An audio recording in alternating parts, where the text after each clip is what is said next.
A veces no hace falta empuñar un arma para desencadenar una muerte. Basta con decir un nombre, en el momento equivocado, frente a las personas equivocadas. Lo que sigue ya no se puede controlar, porque deja de pertenecer a quien lo inició. Durante años, la historia pareció la de una víctima que logró salir adelante. Una joven brillante, marcada por un pasado difícil, que encontró en el estudio una forma de reconstruirse y que con el tiempo se convirtió en una profesional respetada, lejos de todo aquello que alguna vez la quebró. Esa era la versión visible, la que todos conocían. Pero debajo de esa vida aparentemente ordenada, había un episodio que nunca terminó de cerrarse. Una decisión tomada en un momento de vulnerabilidad, un entorno que reaccionó de forma impredecible y una cadena de hechos que se desarrolló sin control. Nadie intervino, nadie detuvo el proceso, y con el paso de los años, ese punto ciego comenzó a tomar forma nuevamente. Hola, ¿qué tal? Soy Nicolás Mayorga, tu investigador criminal. Y antes de comenzar, quiero pedirte que te suscribas, que dejes tu me gusta y que me cuentes desde dónde me estás viendo. Tu apoyo es lo que hace posible que siga trayendo historias criminales reales que impactan, que sacuden y que merecen ser contadas hasta el final. Ahora sí, comencemos. La mañana del 16 de abril de 1995 comenzó como cualquier otra en Irvine, California, hasta que un transeúnte hizo un descubrimiento que cambiaría el curso de una investigación durante años. A un costado de la carretera, envuelto en toallas azules, yacía el cuerpo de un hombre brutalmente golpeado, abandonado como si se tratara de un objeto sin valor. Cuando las autoridades llegaron al lugar, la escena era impactante. El cadáver presentaba múltiples heridas abiertas en la cabeza, espalda, hombros y brazos. Su cráneo estaba fracturado, 2 de sus dedos estaban prácticamente amputados, y las marcas de violencia evidenciaban una agresión sostenida y despiadada. Los forenses determinaron que las lesiones habían sido provocadas con un arma punzocortante, posiblemente un cuchillo de gran tamaño. No se trataba de un ataque impulsivo ni de un robo que se salió de control. La forma en la que el cuerpo había sido manipulado, envuelto y abandonado, indicaba planificación, intención y una violencia que iba más allá de lo inmediato. La brutalidad del crimen fue tal que la identificación del cuerpo no fue sencilla. La familia tardó en reconocerlo, enfrentándose a una realidad difícil de procesar. Para los investigadores, sin embargo, algo estaba claro desde el inicio. No era un hecho aislado. Aquella muerte tenía un origen, una historia previa y probablemente más de un responsable. Horas antes del hallazgo, la víctima había estado con vida, compartiendo una noche aparentemente normal. La noche del 15 de abril transcurría en un bar frecuentado por jóvenes en Santa Ana, un lugar donde la música, las conversaciones y el alcohol diluían cualquier indicio de peligro. Cerca de las 11 de la noche, varias personas coincidieron en ese lugar. Entre ellas, un grupo que no llamaba especialmente la atención, pero que más tarde sería clave para reconstruir los hechos. La dinámica dentro del bar no parecía distinta a la de cualquier otro fin de semana. Gente bailando, conversaciones cruzadas y encuentros casuales. Ya entrada la madrugada, alrededor de la 1, la víctima decidió retirarse del lugar acompañado por un amigo. Salieron sin aparentes conflictos, sin discusiones visibles, sin señales de que algo pudiera ocurrir minutos después. Era una salida normal, una más entre tantas. Sin embargo, lo que ninguno de los dos sabía era que no estaban solos. Desde el momento en que abandonaron el bar, comenzaron a ser seguidos por una camioneta blanca. Dentro de ese vehículo viajaban varios individuos que mantenían la distancia suficiente para no levantar sospechas, pero con una intención clara que aún no se revelaba. El trayecto avanzó hasta que ambos vehículos coincidieron en un semáforo. Fue ahí, en ese punto aparentemente cotidiano, donde la situación dio un giro abrupto y violento. Detenidos por la luz roja, la escena parecía rutinaria. Pero en cuestión de segundos, la calma se convirtió en caos. La camioneta blanca aceleró y chocó intencionalmente el vehículo de la víctima, obligándolo a detenerse de forma abrupta. El impacto no fue un accidente, fue el inicio de un ataque cuidadosamente ejecutado. Al bajar para reclamar por el choque, la víctima fue interceptada de inmediato. Sin margen de reacción, fue rodeada, sometida y forzada a subir al vehículo de los agresores. Todo ocurrió con rapidez y violencia. Su amigo intentó intervenir, pero fue amenazado con un arma. La situación era clara. Cualquier intento de ayuda podía costarle la vida. Sin otra opción, huyó del lugar en busca de asistencia. Desesperado, logró encontrar a un guardia de seguridad en un motel cercano y regresó con él al sitio del incidente. Pero ya era demasiado tarde. No había rastro de los vehículos, ni de los agresores, ni de la víctima. Lo que había comenzado como una simple salida nocturna se había transformado en un secuestro a plena vista, en una calle cualquiera, bajo una luz roja que no detuvo nada. A partir de ese momento, el destino de aquel hombre quedó completamente en manos de quienes se lo llevaron. Tras el secuestro, la víctima fue trasladada a un taller mecánico ubicado en Costamesa, un lugar que, lejos de ser improvisado, ofrecía privacidad y control. Allí, dentro de ese espacio cerrado, comenzó una secuencia de violencia que se prolongaría durante horas. El hombre fue atado y sometido a agresiones físicas constantes. En algún momento incluso fue colgado, lo que evidencia un nivel de brutalidad que no respondía a un simple ajuste de cuentas, sino a un castigo deliberado.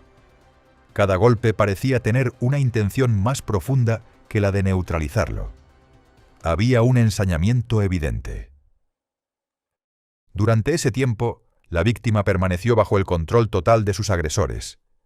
No había posibilidad de escape ni intervención externa. El taller, con sus herramientas, espacios cerrados y aislamiento, se convirtió en el escenario perfecto para ejecutar lo que ya no era solo un acto de violencia, sino una tortura prolongada. Posteriormente, aún con vida, fue trasladado nuevamente. Esta vez, el destino fue una zona más aislada. Allí, los ataques continuaron con mayor intensidad, golpes, heridas con arma blanca y una violencia que terminó por desfigurar el cuerpo. El nivel de agresión alcanzó tal extremo que el cadáver fue finalmente abandonado envuelto en toallas, como si se tratara de ocultar, sin demasiado esfuerzo, la magnitud de lo ocurrido. Lo que había comenzado como un seguimiento terminó en una ejecución brutal. No hubo intento de ocultar completamente el crimen, pero sí de distanciarse de él, dejando el cuerpo en un lugar donde tarde o temprano sería encontrado. El hombre encontrado sin vida fue identificado como Gonzalo Ramírez, de aproximadamente 25 años. Vivía en Santa Ana y trabajaba en el área de instalación de aislamiento, un oficio que exigía esfuerzo físico y constancia. Su vida, al menos en apariencia, no estaba marcada por conflictos que pudieran anticipar un desenlace tan violento. Era padre de 2 niñas y mantenía vínculos familiares activos. Su hermano Benito lo describía como una persona responsable, alguien que cumplía con sus obligaciones y que no generaba problemas. Para quienes lo conocían, no era un hombre que destacara por conductas agresivas ni por estar involucrado en situaciones peligrosas. Sin embargo, al avanzar la investigación, surgieron detalles que ampliaban su vida personal. Se supo que mantenía relaciones con varias mujeres, además de tener una esposa y sus hijas en México. A pesar de ello, ninguna de estas relaciones parecía estar directamente vinculada con un conflicto que pudiera escalar a un crimen de esa magnitud. Para los investigadores, esto reforzaba una idea inquietante. No se trataba de un acto aleatorio, pero tampoco de un conflicto evidente en su círculo cercano. La violencia ejercida contra Gonzalo no correspondía a una disputa común. Había algo más detrás, algo que aún no se entendía completamente. El primer avance en la investigación llegó a partir del testimonio de Noel Reyes, el amigo que había presenciado el secuestro. Su relato permitió confirmar que el crimen no había sido espontáneo, sino ejecutado por varias personas que actuaron de manera coordinada. Noel describió lo ocurrido con claridad. El choque intencional, la rapidez con la que actuaron los agresores y la presencia de un arma que lo obligó a retirarse. Sin embargo, no pudo identificar a ninguno de los responsables. Solo recordó rasgos generales, como la complexión de uno de ellos y un detalle particular. Uno de los hombres llevaba el cabello largo recogido en una cola. A partir de ahí, los investigadores entrevistaron a familiares, revisaron sus contactos y analizaron cualquier pista que pudiera revelar con quién había estado en días recientes. Fue entonces cuando apareció un elemento clave. En una factura telefónica encontraron el nombre Patty junto a 2 números. Este hallazgo, aparentemente menor, abrió una nueva línea de investigación. No se trataba de un alias cualquiera. Era una conexión directa con los últimos contactos de la víctima. Al indagar más, una compañera de vivienda de Gonzalo confirmó que él había mencionado haber estado recientemente en el dormitorio de una joven con ese nombre, con quien había tenido un encuentro íntimo. Los números coincidían con una residencia universitaria y con una vivienda familiar. Por primera vez, la investigación tenía una dirección concreta.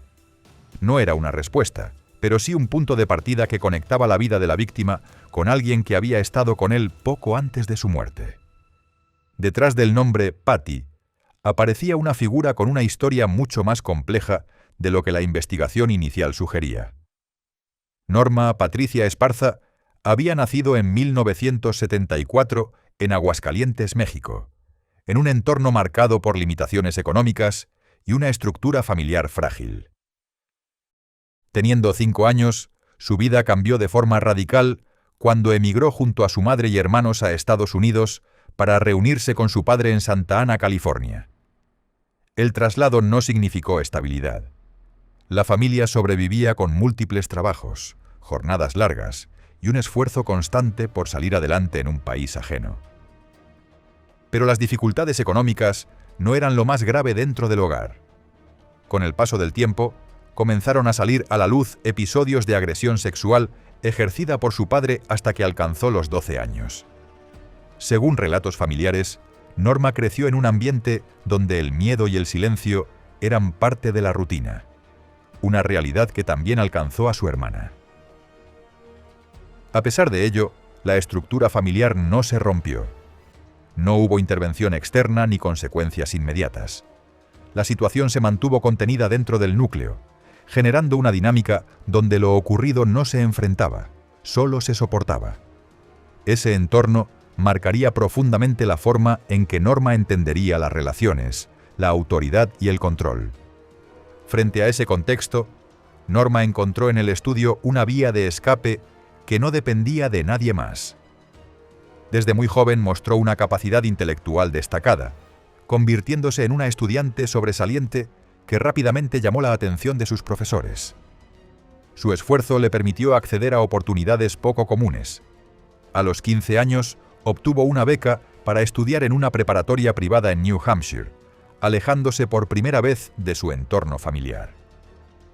Ese cambio no solo fue geográfico, sino también simbólico. Era la posibilidad de reconstruirse lejos de lo que había vivido. En ese nuevo ambiente, Norma se integró con rapidez. Participó en actividades deportivas, se desenvolvió en espacios académicos exigentes e incluso tuvo la oportunidad de estudiar en el extranjero durante un semestre en Barcelona. Su perfil comenzaba a consolidarse como el de una joven brillante, disciplinada y con aspiraciones claras. Más adelante, continuó su formación en una institución universitaria en California, donde decidió enfocarse en psicología.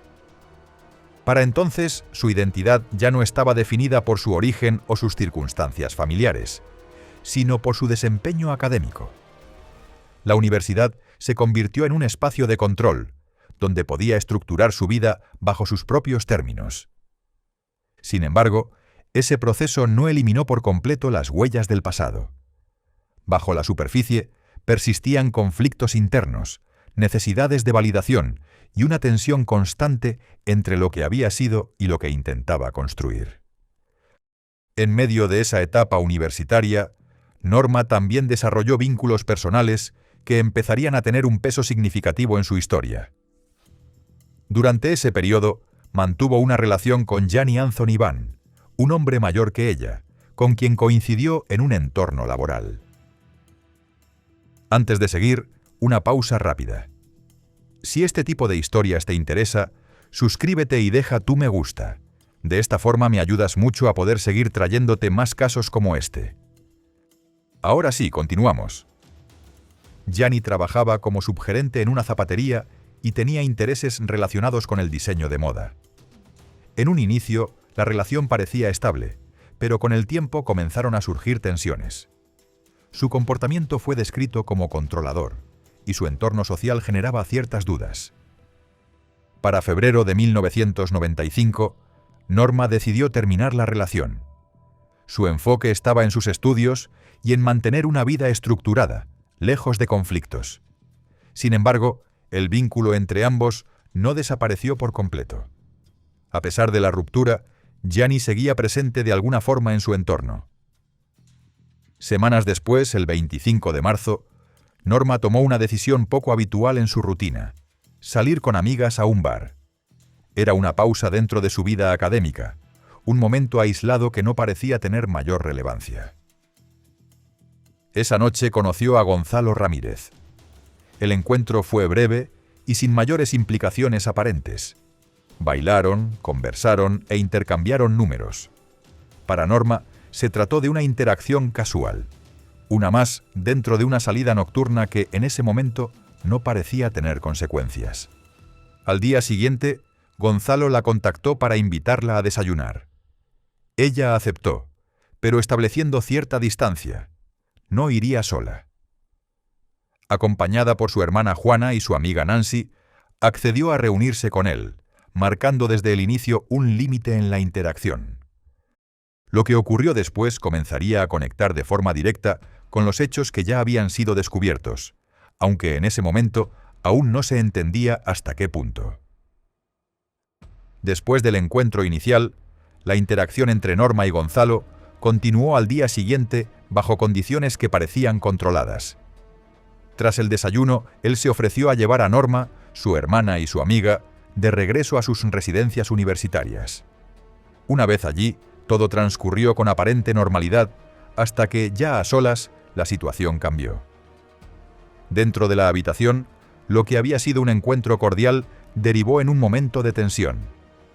Según el relato de Norma, Gonzalo insistió en tener relaciones sexuales, pese a su negativa. Lo que siguió fue un episodio que marcaría profundamente su estado emocional, dejando una huella que no se evidenciaba externamente con claridad, pero que alteró su estabilidad. A pesar del impacto, no hubo una denuncia formal ante la policía. Norma acudió a un centro de salud universitario, donde fue atendida, pero el registro médico no reflejó una agresión, sino únicamente la solicitud de atención tras una relación sin protección. Este detalle, que en su momento pasó desapercibido, más adelante tendría un peso importante. El silencio se convirtió en una decisión. Ya fuera por miedo, vergüenza o desconfianza, lo ocurrido no salió del ámbito privado. Sin embargo, el efecto no desapareció. La situación afectó su comportamiento, su concentración y su estado emocional, llevándola a buscar apoyo en alguien que aún formaba parte de su entorno. En medio de ese estado emocional, Norma decidió contar lo ocurrido a Gianni Van. Aunque ya no eran pareja, seguía siendo una figura cercana, alguien a quien recurrió buscando comprensión. Pero la reacción que encontró no fue la que esperaba. Lejos de plantear una solución dentro de los canales legales, Gianni interpretó la situación desde otro ángulo. Su respuesta estuvo marcada por la ira. Para él, no se trataba de un hecho que debía resolverse en una denuncia, sino de algo que exigía una respuesta directa. A partir de ese momento, comenzó a involucrar a otras personas de su entorno. Se formó un grupo que incluía a individuos vinculados a un taller mecánico en Costamesa. La dinámica entre ellos no era improvisada. Existían relaciones previas y una confianza suficiente como para organizar acciones conjuntas. El 15 de abril, Norma fue llevada a reunirse con este grupo. Según su versión, La intención que le fue presentada era la de identificar al hombre que la había agredido para confrontarlo. No se le habló de violencia extrema ni de consecuencias mayores. Al menos eso es lo que sostuvo posteriormente. Esa misma noche, en el bar donde todo había comenzado semanas antes, Norma señaló a Gonzalo. Ese gesto, aparentemente simple, se convirtió en el punto de partida de todo lo que ocurrió después. A partir de ahí, los hechos dejaron de depender de una sola persona. Tras el hallazgo del cuerpo y las primeras líneas de investigación, las autoridades comenzaron a reconstruir lo ocurrido. La conexión con Norma surgió a partir de registros telefónicos y testimonios, pero en un inicio su implicación no fue clara. Cuando fue interrogada, admitió conocer a Gonzalo y haber tenido un encuentro con él, así como haberle contado lo sucedido a Gianni. Sin embargo, no reveló la existencia de un plan ni su participación en los eventos posteriores. Su testimonio, aunque parcial, no fue suficiente para avanzar de inmediato hacia una acusación directa. La investigación continuó con dificultades. Se encontraron indicios en el taller, como manchas de sangre y objetos que podían estar relacionados con el crimen, pero las limitaciones tecnológicas de la época impidieron obtener conclusiones definitivas. A esto se sumaron decisiones que frenaron el proceso, como la falta de seguimiento a ciertas líneas clave. Durante años, el caso permaneció estancado. La falta de pruebas concluyentes, la ausencia de testigos directos y varios errores en la investigación inicial impidieron que las autoridades pudieran sostener cargos firmes contra los principales sospechosos. El crimen de Gonzalo Ramírez quedó en apariencia sin resolver, mientras los involucrados continuaban con sus vidas. Pero en 2012, casi 2 décadas después, un detective decidió reexaminar el caso. Esta vez, la tecnología jugó un papel clave. Una muestra de sangre recolectada en el taller en 1995 fue analizada nuevamente, y los resultados confirmaron que pertenecía a Gonzalo. Esta prueba reforzó una línea de investigación que nunca había desaparecido del todo. A partir de ese momento, los investigadores retomaron contactos, reconstruyeron testimonios y buscaron cerrar los vacíos que habían quedado abiertos. Uno de los puntos decisivos fue la declaración de Nancy Luna, amiga de Norma, quien confirmó que ella había señalado directamente a Gonzalo la noche del crimen. Ese detalle cambió el rumbo de la investigación. En octubre de 2012, Norma Esparza, entonces de 38 años, fue arrestada en el aeropuerto de Boston mientras asistía a una conferencia académica. Fue extraditada al condado de Orange, California, donde por primera vez admitió haber identificado a Gonzalo, aunque insistió en que no sabía que sería atacado hasta darle muerte. Su testimonio permitió a las autoridades avanzar contra los demás implicados. Gianni Van, señalado como el principal organizador, fue finalmente procesado. Shannon Ray Gris, quien participó directamente en el secuestro y ataque, también fue detenido. Diane Tran y Julia Rojas, vinculadas al grupo, enfrentaron cargos, aunque con diferentes niveles de responsabilidad. Cody Tran, dueño del taller donde ocurrió parte del crimen, no llegó a enfrentar juicio, ya que murió en 2012 durante un enfrentamiento con la policía. El proceso judicial fue complejo. Norma, inicialmente en libertad bajo fianza, regresó en varias ocasiones a California para declarar. Quieren que yo admita culpabilidad sobre la muerte de este hombre que me violó. Sin embargo, su situación cambió cuando rechazó un acuerdo de culpabilidad inicial y fue recluida en 2013, enfrentando cargos de asesinato que podían derivar en cadena perpetua. La Fiscalía sostuvo que Norma no era una figura pasiva, sino una participante activa que, al señalar a Gonzalo, había desencadenado un resultado previsible. La defensa, por su parte, argumentó que actuó bajo presión, manipulada por su expareja y marcada por un historial de violencia que condicionó sus decisiones. Finalmente, enfrentando el riesgo de una condena mayor, Norma aceptó declararse culpable de homicidio voluntario. Recibió una sentencia de 6 años de prisión. En junio de 2018, fue liberada anticipadamente tras cumplir parte de su condena. En cuanto a los demás implicados, las sentencias reflejaron distintos niveles de responsabilidad. Jan Ivan fue condenado a cadena perpetua sin posibilidad de libertad condicional por asesinato en primer grado con agravante de secuestro. Shannon Ray Gris recibió una condena de 25 años a cadena perpetua tras declararse culpable. Diane Tran aceptó su responsabilidad en homicidio voluntario y fue sentenciada a 4 años de prisión. Julia Rojas obtuvo inmunidad a cambio de su testimonio. Lo que ocurrió aquí no fue un hecho aislado. Fue una cadena de decisiones que nunca debieron tomarse. Una agresión que no se denunció, una reacción que eligió la venganza en lugar de la justicia y un grupo dispuesto a llevar esa idea hasta sus últimas consecuencias. Nadie detuvo nada, y en ese vacío, la violencia escaló hasta convertirse en un crimen brutal. Pero también hay una responsabilidad que no se puede ignorar: la del sistema.